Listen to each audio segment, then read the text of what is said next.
Okay. Peter Piper. Picked a peck, pick up, where's the peck, Peter Piper picked. Well, it was average. Okay, let's hear you do it. Peter. Piper. Welcome to episode number 2 of the Laura Leishman podcast. Now, it seemed like an impossible task, but I found someone just as formidable as our first guest, Arwa Damon, for this second show. It is the ultimate, the one and only legendary world music diva, Angelique Kidjo. I caught up with Angelique this summer at the Montreux Jazz Festival, where she was sort of like everybody's mom. She knew everybody. She's played with everybody, Bono, Peter Gabriel, everybody in between, all the young ones, the old ones, just absolutely everybody. And what's incredible about Angelique, considering her legendary status in the music world, is that she is just as well known for her humanitarian work and just as passionate about it. Now, if you aren't familiar with Angelique Kidjo, here's a few cliff notes. She was born in Benin and was a star there when she was a teenager, but had to flee the country under the Marxist regime to be able to continue doing her music. Ended up in Paris, got discovered there, became a huge international superstar, and she recently came out with her memoirs entitled Spirit Rising, My Life, My Music. Now, just to give you an idea about the degree to which Angelique Kidjo is respected in so many different fields, for that memoir, the preface was written by Desmond Tutu. The foreword was written by Alicia Keys, and there was a quote on the back of the book from Bill Clinton, and I'll read it to you right now because it really sums her up. He said, "The only thing bigger than Angelique Kidjo's voice is her heart." And as you're about to hear, she has a pretty big voice. So here's my interview with Angelique Kidjo, which was recorded last summer at the Montreux Jazz Festival in Switzerland. And I remembered to hit record, so we're doing well already. Things are going great already. So you see, I told you can handle the stress and the pressure. Know. I mean, if Angelique Kidjo tells me that I can handle the stress and the pressure, then I better listen up, right? You're doing good so far. You know what you're talking about. Oh, yeah. I don't take pressure anymore. When was the last time you felt pressure at a concert? Oh, I felt pressure when I did the premiere of my collaboration with Philip Glass. I wrote a series of poems based on the mythology of the creation of the world according to the Yoruba myth. And yes, that is not a small subject, is it? Oh, Lord, help us. It's the most complicated thing I've ever sung in my entire life. And the premiere was at the Luxembourg with the Luxembourg Philharmonic. Till today, I don't remember how that happened. And it's just an amazing story, too, to be doing a Philip Glass piece at the Luxembourg Philharmonic, having been born in Benin. No, I did not ever thought about when I was growing up in Benin that I'm going to end up with a Philharmonic Orchestra. That's why I said nope from the beginning. I'm like, what? I was not even thinking about it because classical music arrived in my life very, very late, and because my father was feeling that something was missing, so he started feeding us with classical music, and my first reaction to classical music was, what is that music without rhythm? It's not music. And my father's like, yeah. I'm like, I'm not interested. But my father always have a way to get you to do something. He found an interesting way to trigger your curiosity and make you take the decision. So he started playing Beethoven and all those classical artists with his banjo, and that was painful. Beethoven with a banjo? Yeah, I said, Dad, you know what? Just don't do it. I'll go listen to the original. You made your point clear, loud and clear. He sounds like an amazing man. Yeah, and, he was. You start your book, your memoir that way, with a dedication to your father, where you say, in memory of my father who stood up and sent all his daughters to school. Now, was that exceptional back in the day in Benin? It's still exceptional today because one of the problems we have in Africa in general is that parents tend to value more the life of the boys than the girls. And there are exceptions to the rule. There are some fathers that realize that if they put the girls to school in their old age, they might benefit from it because the girl's going to be always there to take care of the parents. But the belief is that a boy is more important than a girl, and it's also lie in the fact that we mothers, we raise the boys like that because it's a mentality that has been going on. We have to break the cycle by putting girls in school, in school, teach boys and girls gender equality. For women those girls that are gonna become mothers and women tomorrow, to understand that in order to break this cycle, this opportunity that is given to them to go to school have to be used to the fullest. They have to become mothers that raise the boys, telling them, you are not more important than your sisters. And that's when we're going to start seeing differences. Yeah, and that's something that is certainly not the case in many parts of the world. Still. Not even in the Western world. No, exactly. Not even in the Western world. And how was that at your house? Were the boys, your brothers, treated the same as the sisters? Well, my mom makes sure that all my brothers, they know how to iron, wash, cook, go to the market, sew. Sewing is something I can't do. I can knit, I can't sew. I will have a brother. If I really need a pen badly, I just invite myself for dinner Sunday. I bring my pen. He looked at me. I put it on. He ironed it, cut it, and do it. Because my mom was not complimented for that. Member of the family of my father, when they come home and they see my brother doing the dishes and washing their clothes, they're like, "What are you trying to do? Are you trying to make a woman out of our boys?" And my mom's reply to them was always that, where is it written that a woman have to be a slave of a man? Amazing. I'm going to get that tattooed, I think, on my arm, and then the next time we see each other, you can check it out. Yeah, check it out. And well, that worked both ways, too, because you were allowed to do all the things the boys were allowed to do, including singing. Yeah, singing, climbing the trees, going to the bike, kung fu, everything. Box. Kung fu. Yeah, they brought me to teach me a couple of self-defense moves because I was so tiny, and they knew me that they knew the fact that they knew that I would stand against any injustice situation might put me in danger, that I have to be able to defend myself. And then my mom was like desperate. I won't wear shoes. I won't wear dresses. All those ponytail, and I hated it. I'm like, I used to tell my mom, when I grow up, I'm going to be James Brown. And she's like, no, you ain't. Well, you've come pretty darn close. I think you've come a lot closer than she would have imagined. No, you can't. And I went to my father and said, why is she trying to break my dreams? My father said, that question I can't answer. Go back to ask your mom. And I'm like, oh, okay, there's something cheesy about this. But at the same time, they did everything so that you could become sort of James Brown. Because your mom put you on the stage very young, when I was 6 years old. And she just she shoveled me on that stage, and I'm never gonna forget the fear I was in. I've never felt so afraid ever in my life. Because she had a theater troupe.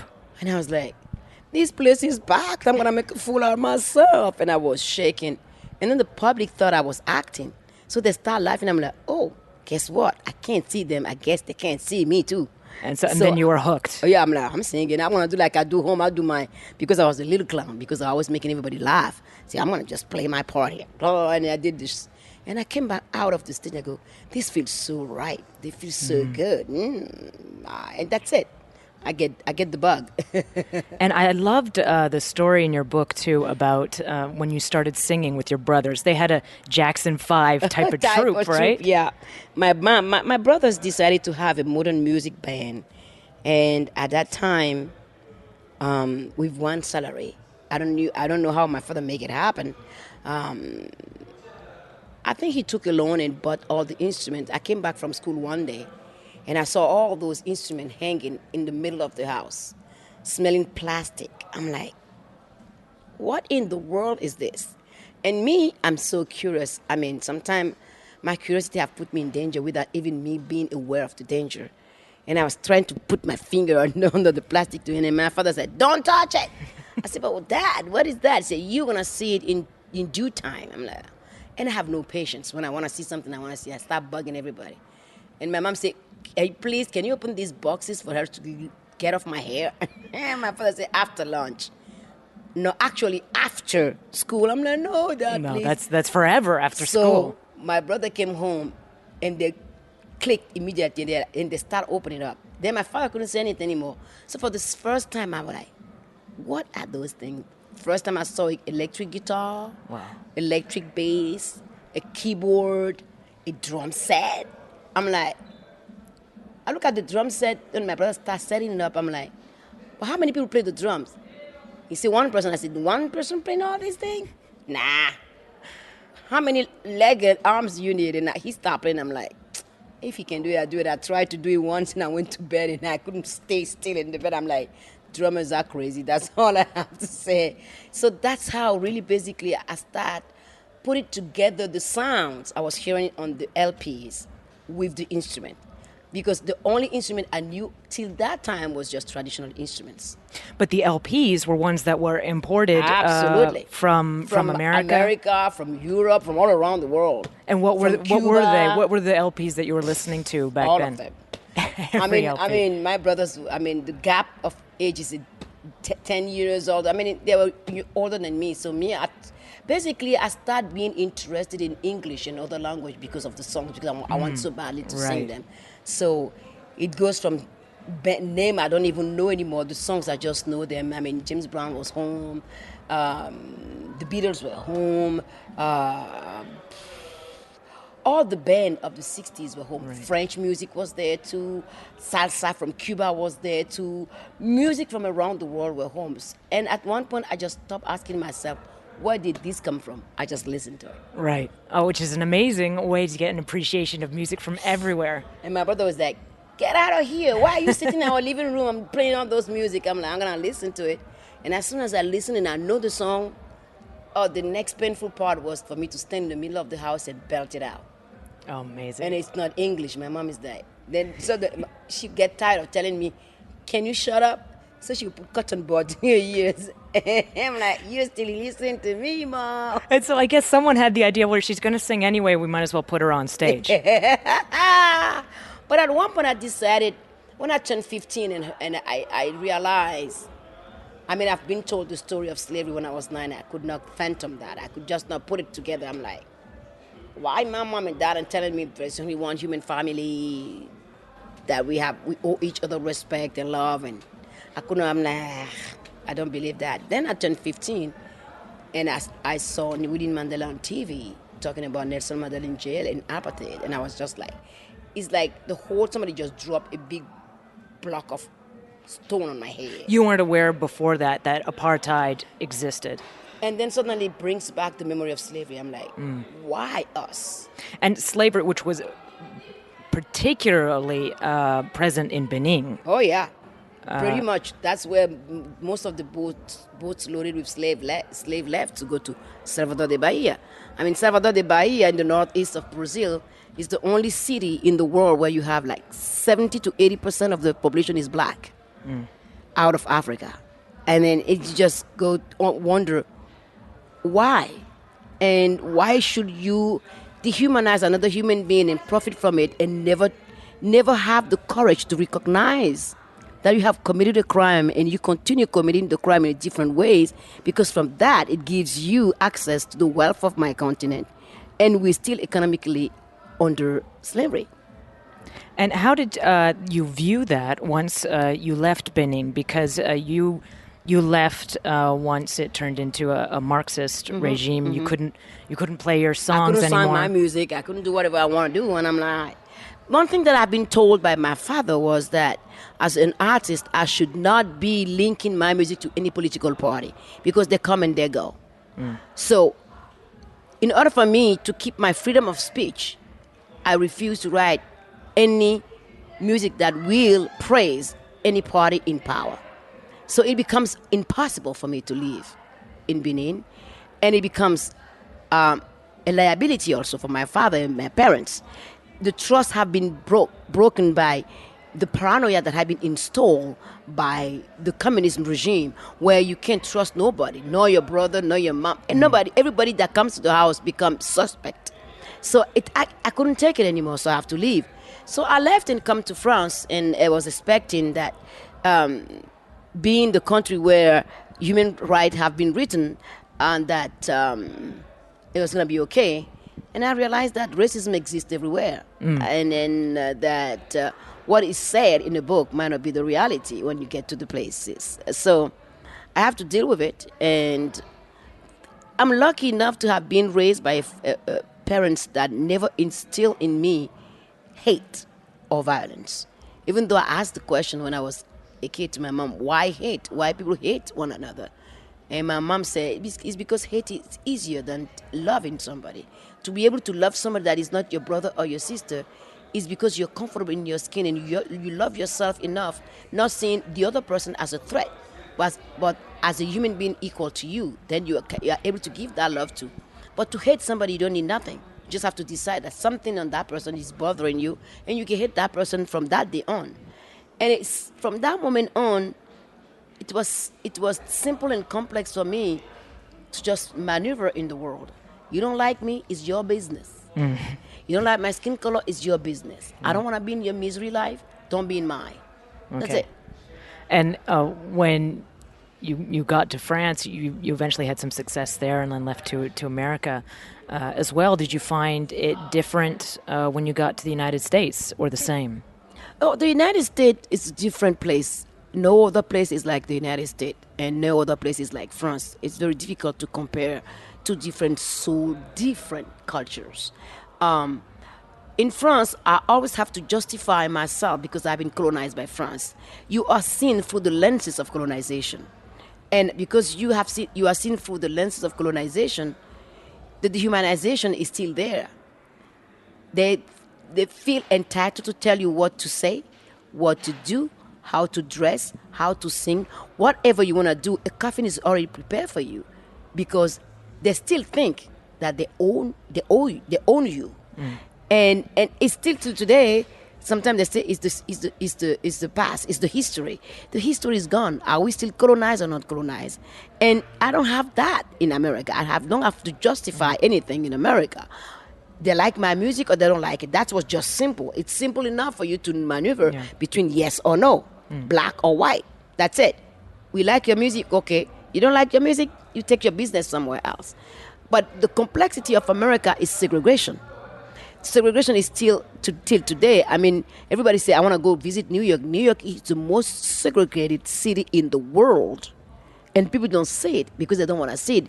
Acknowledging it and accepting it and facing it will transform completely New York. No one wants New York to change. And also, the fact that America as a country have been the only country in the world that breeds its own slaves. When slavery was over, I mean, it becomes so unbearable that has to stop, because brother was selling brothers and sisters. The father was selling the kids. It doesn't matter if the mother was black or not, it was your blood. So in order to face it, in order to fix it, it hasn't been fixed. So you see in our Constitution in America, reminiscence of slavery, economically, is still there. Every time the black African Americans start to raise up, they are pushed back because of being afraid to be held accountable one day for the crime that have been committed against them. But one day has to stop. It just has to stop, because it's not sustainable for any economy anymore to have so many people that are disenfranchised and that are angry, that can become a liability for the economy that have been built, for the peace that have been built, for the economical system that we built. That economical system, of course, have to change because it's so unfair that it's not sustainable anymore. Our democracy, the way we have implemented democracy, has to evolve within the time, within the globalization. We cannot continue imposing the same kind of democracy when the population that people are leading are changing. And if you don't take that into account, I mean, democracy in America, for me, is still not a proper democracy, because you only have two political parties.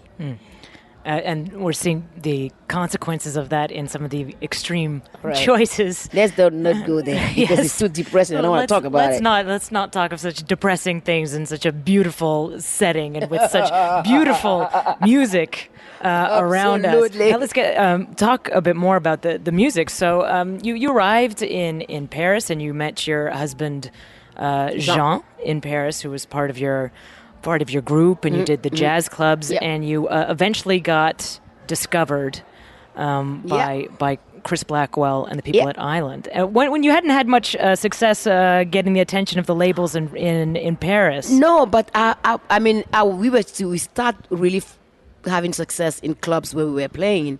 And actually, the first person that discovered me was the founder of the SIM, this jazz school where we met, because he had seen that in me. And then he produced my first album, Parakou, which in return have been sent to Chris Blackwell by Mamadou Conte, the founder of Africa Fête. And Chris Blackwell sent a fax and said, you better sign this girl before somebody did. I went to every record label. Nobody wants to sign me, even included Island. Suddenly, I'm doing a show at the New Morning Jazz Club, and you always do 2 sets and you take a break. And then during the break, people are like, oh, you have the head of Island and the A&R from... I'm like, who, what? And people are signing you. I'm like, this sounds cheesy, boy. I want to find out what happened. Mm. So that's how I find out that Chris was like, you better find Angelique and sign her.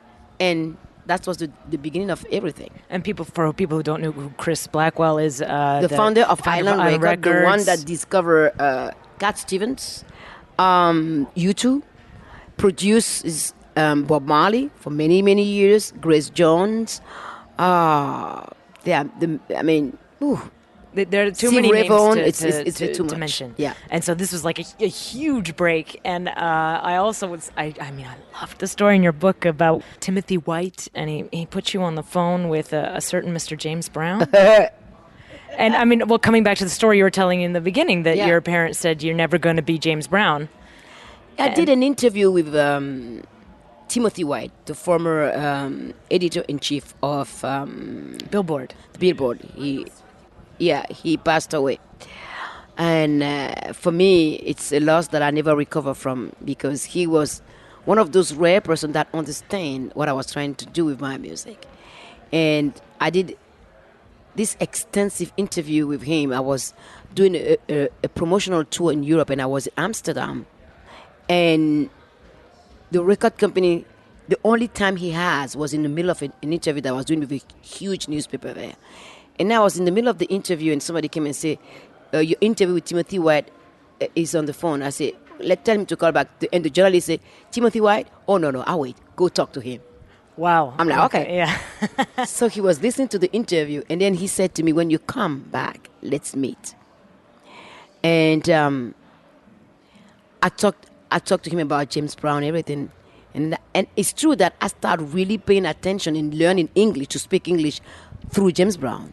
And which isn't maybe the best person that's to listen every time I say it, people laugh.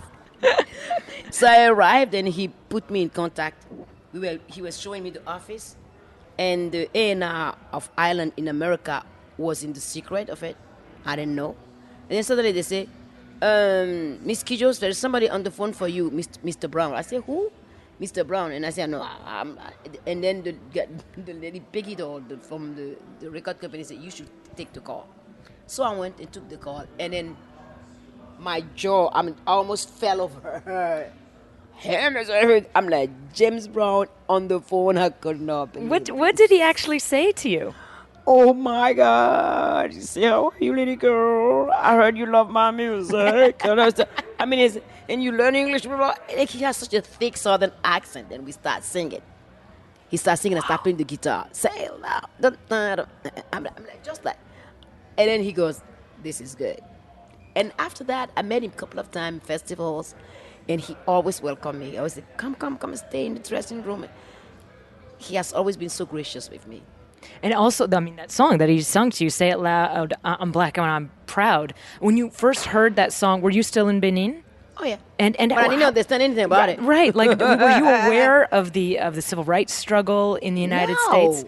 No, because before the Marxist regime, had. But yeah, we have the radio, but not many. If you want to hear about the rest of the world, you have to go through RFI or Radio BBC. France International. Yeah. So that is done in purpose too, for us not to have access to all the media to inform each other. It's divide to conquer. And I remember when I was hearing that song, I didn't even know what it meant. I would say la, baka blah. I didn't know what it is.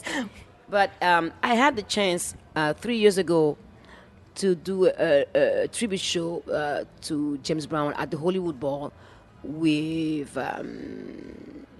Aloe Black, D'Angelo and the original band member of James Brown. Amazing. Hollywood. Wow. So I chose 3 songs. One of them was "Say It Loud." It was the last song that I did. I chose "I Still Good," "I Feel Good," and "Cold Sweat," and "Say It Loud." So my speech when I start is like, tonight, I don't care what kind of skin color you think you have. When I say it loud, I want you to reply to me. I'm black and I'm proud. And the whole place just like, Oh, that's amazing. white, black, yellow, red, doesn't matter. But say it loud. I'm black and I'm proud. And it was great. Suddenly, you have the spirit of James Brown bubbling from somewhere. And for me, that's huge. I mean, huge for me to be able to do that because he has really, really, really brought to my attention where funk come from. Because you take James Brown into traditional musician, they will funk it up. For real. And you're someone who really does like mixing different genres. I like that. And like from the beginning, you were doing, what people would deem world music, African music, but with a lot of modern production. Even the producer of Miami Sound Machine and that kind of thing. And you never had a problem with it. I wonder if you're aware of these days the controversy around what's called cultural appropriation and how you see that. Because there may be a couple of sides to it. People find it sometimes offensive if someone like Justin Bieber, for instance, if he's wearing cornrows or dreadlocks, because that's not from his culture. That's nonsense. You did that? That seems to bore you. That kind of idea. Why do we have to? It has been like that forever. How many people wear dreadlocks? This is not new. Black, white, yellow, red does not matter. People have the right to do whatever they want to do with their own body without anyone seeing a threat to anything. Culture appropriation. Which culture are you talking about? What is that? Leave culture out of racism. Because there's nothing racist about culture. That's why it's still so powerful. That's why it's the only thing between dictatorship and chaos is culture. So leave it alone. So whoever want to do whatever they want to do, I always refuse to be put in a category. I always refuse to be put in a box because I'm an artist. I'm a human being. And as a human being, if I am born equal in rights as any other human being, I have the right to do whatever I want to do and to speak whatever language I want, to do whatever music I want. And I don't judge anybody in anything that they do because it's their choices. If it works for them, I'm happy for them. If it doesn't work for them, they have to have the courage to change. No one have to judge anybody. Where are we going to stop this division, this hatred attitude? If it's not culture, it's against the gay, it's against this. I'm like, live and let live. If you want to live alone, if you want people to let you live your life, don't mingle in somebody else's life. I have enough headache with my own life. I don't want somebody else's headache. I don't want it. It was interesting that you mentioned, too, someone's gay, who cares? I imagine must have been different, already a different time back in Benin when you were younger. And how was being gay viewed there? Or did you know anyone who was gay back then? Well, people didn't talk about it at that time. But I know for sure that there were gay people in my house because my house was open to everybody. And my father can care less. My mom even less. They don't Very care. non-judgmental people. Absolutely not. Because my father always used to say, when you start judging somebody, you better be perfect. Right. If He you who throws judge the first somebody, stone. be perfect. Because what you're saying, you look back and you go, uh-oh. No. Don't judge people. Because you don't have the answer to all the questions. A human being is not just what you're seeing. A human being is complex. That's why we're still in evolution. That's why we haven't not understand that fear is a jail cell that we prepare for ourselves. Because when you start giving yourself into fear, you know when you started. You don't know when you're going to get out of it because you can't find the key to open that jail cell door anymore. So for me, it has been simple and clear from the beginning to always give people the benefits of the doubt. Sometimes I meet stupid, mean, nasty people. Sometimes I want to reply, sometimes I don't. I just look at them. Because I don't have the energy to fight all the time. If you want to hear me, you walk on my toes, you really come and point the finger at me, I tell you how I feel about it. And after that, I move on. But I don't want anybody to live in my life and bring negativity. I don't know hate. I don't know violence, and I don't want to. I do everything I can to prevent my family from being involved. I taught my child to stay away from those kind of feeling. It's very easy to get in there. I get angry like everybody else, but on contrary to other people, when I'm really angry, I don't speak. Because I'm so afraid of what's going to come out of my mouth, I just shut up. How did you react to the attacks in Paris? Because I'm thinking of someone who's a mother too. How do you explain that to a child? That kind of hatred, which seems to have absolutely no reason, no logic, no reason. It's very difficult to explain to children. We have to find words to explain to them. At the same time, not to make them afraid of interacting with other people. It's very difficult to explain hate to any child. Even when my mom tried to explain to me that it was easy, it's growing up after that made me realize that easy was the less traumatizing word that she found to explain hate to me. The point I have to make here is that innocent people, innocent lives are taken because people are frustrated, people are crazy. It's not religious. It's not religious. It's about power.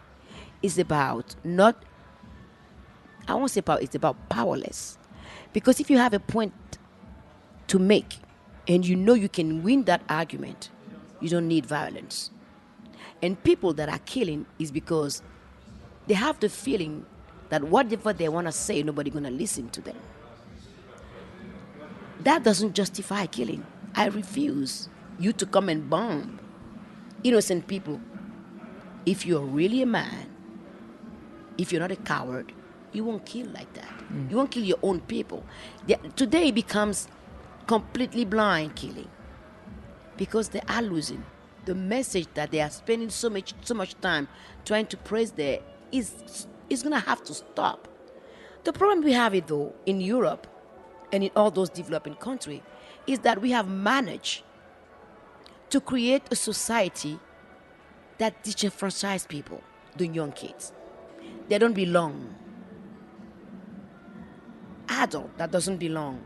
We have managed to kill all the progress we've made to create a society that is fair enough for everybody to have a play in it, to make a living in it.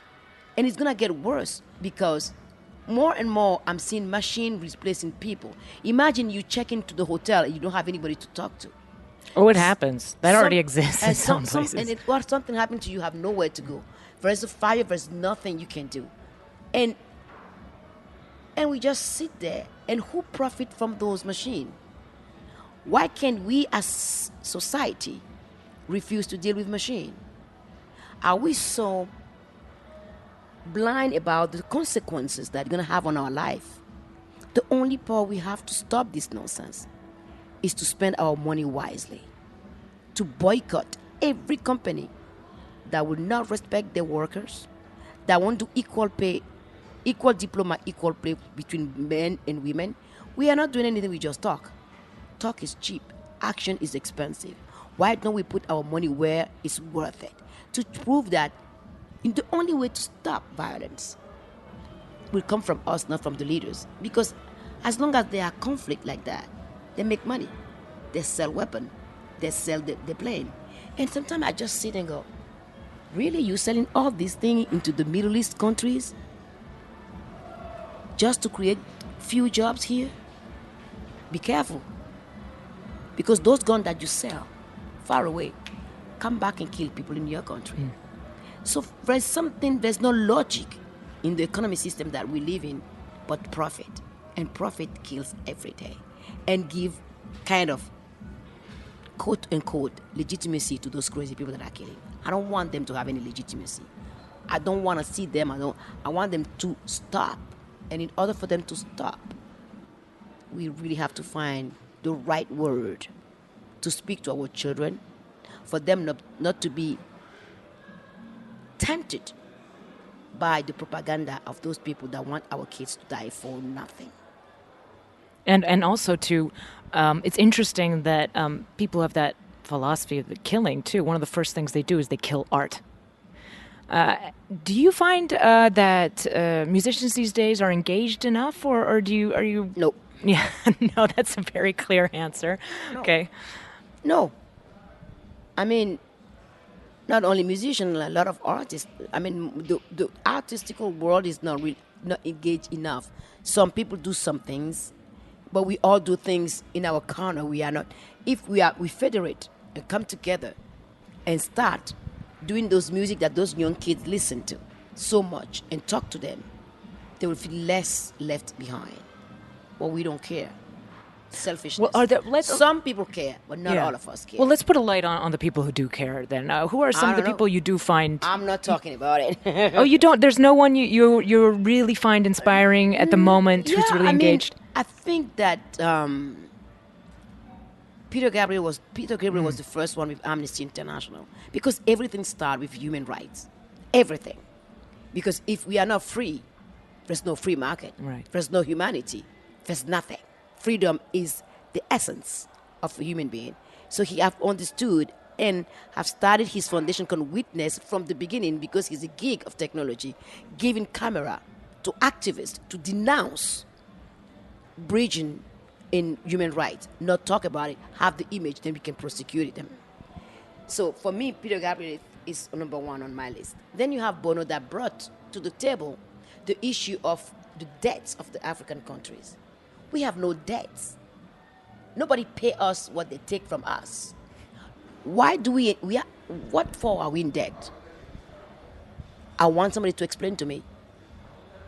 If the rich country pay exactly the same, if they do the deal they do with each other, they do the same with us in Africa, we won't have no debt. So, for me, that is a big deal. That was a huge, because I walked into my record company at that time. We both of us, we were in Ireland. Ireland was with Polygram at that time. And you see, even all the way to the top of the executive, they have pins, eradicate the African debt. I was just like stunned. Or like, these guys, I be talking about Africa, nobody listen to me now. They're like, I'm like, Bono, make that happen. There are controversy. I don't want to be involved in that, but I'm talking about what has been done. A lot of people do things in Africa, but the problem we have is that we haven't learned yet to work together to be more powerful together. You cannot help the African people against their will. If you want to help the African people, you got to be able to be humble enough to get to their level, really sincerely, and say, I'm here to help. What do you need? Not because you have money, not because you are known and you are famous or you are super rich in Europe. If they look in your eyes and they see that you are looking at them with contempt, you talk out of respect, they will listen to you. Once you leave, they erase you from their mind. Period. And nothing is done, and we waste time. And what about the younger generation these days? What about someone like Beyonce? And I don't know if you saw her a concert at the Super Bowl, and some people said this was an important thing to shine a light on the Black Lives Matter movement, and others said, well, no, this is a bit opportunistic because it's an easier time for her to attach herself to that subject. How do you view that? I don't know. It's very difficult for me to say anything, because if she doesn't do anything, we criticize her. If she does something, we criticize her. So at the end of the day, it's catch-22. I mean, it's not easy to be in the shoes of Beyonce, because she represents... People have so much expectation from her. Why don't we let her live her life and choose the cause she wants to fight for? Whatever she decided to do is her choice. I mean, it's not because she's called Beyonce that we always have to be questioning everything she does. I would hate to be in that position, really, because what I do it because I think I need to do. For me, it's my belief to do it. I don't wait for a thank you. I don't want to be recognized for it. It's not about me. It's about the life of the people that I'm trying to help, because everything I do, I hear from them and I reply to it. That's all it is. What they do later on with the help I'm giving them is their business. It's no longer my business. So therefore, I don't want to be involved in anyone's life. Your choices, your fight are your fight, but do it from the right place. And if you start something, finish it. Otherwise, don't start it. Because I don't like to...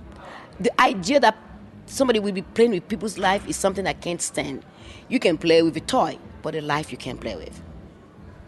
And on that note, let's talk about the future. Do you see it as bright? Because the stuff that's coming out now from a lot of big centers, especially the big urban centers in Africa, with some huge hip hop stars. I think Jay-Z has just sent his cousin, I think, to Lagos to be an A&R scout for his label over there. Is that something that you feel when you? I don't know when the last time was. I was in Lagos not long ago. I mean, the music scene in Lagos is booming.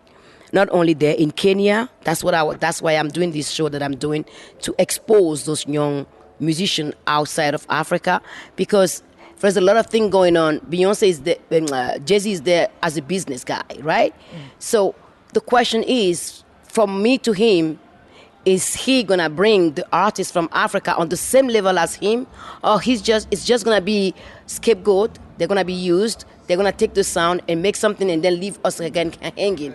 Because for me, it's about time that we all come together and do something sustainable for all of us. No more patronizing. Just do it because it is the right thing to do, because you are the one bringing something new to America. Don't just be the user. Don't just be the contempt contempt person. That's, for me, that's where it is. I admire what if he's doing it from the right heart and with those kind of good intention, I'll embrace that 100%. But if within a year from now it's gonna be the same kind of stuff again and again, where African people, when you go to Africa, you take whatever you want from Africa, you because you have the money, you think you can buy everybody, you can buy everything, you can do whatever you want. Bring the African, bring them and present them like Peter Gabriel was the first one that gave the platform to Youssou N'Dour to start a career, and to other artists, and bring them to the same level as him. Right. And that, for me, I will respect him till I die for that. And he is the one that is the gauge for everybody else that come to Africa to do anything. If you can do the same thing as Peter Gabriel, you are in my book. There you go, Jay-Z. It's a challenge for you. You better be on the Peter Gabriel level. So at the end of the interview, Angelique Kidjo, thank you so much for talking to me. I'm such an admirer of yours, not just your music. Thank you so much. Everything you do. Thank you. For especially girls' education. It's important. It's the most important. Absolutely. The most important thing. And so we're going to end on something that is not quite as serious as the rest of the interview. Don't think about it. If you had to pick one album right now to take with you, and you could only listen to that album all the time. Oh man, one album, that would be very hard, because it's between Miriam Makeba, James Brown, Aretha Franklin, and Michael Jackson. Ayuki Prince. Are you kidding me? I'm not going to push it. I'm going to let you have all of them. Okay. There you go. Okay, if I can have all of those, I'm okay. Angelique Kidjo, thank you so much. You're so welcome.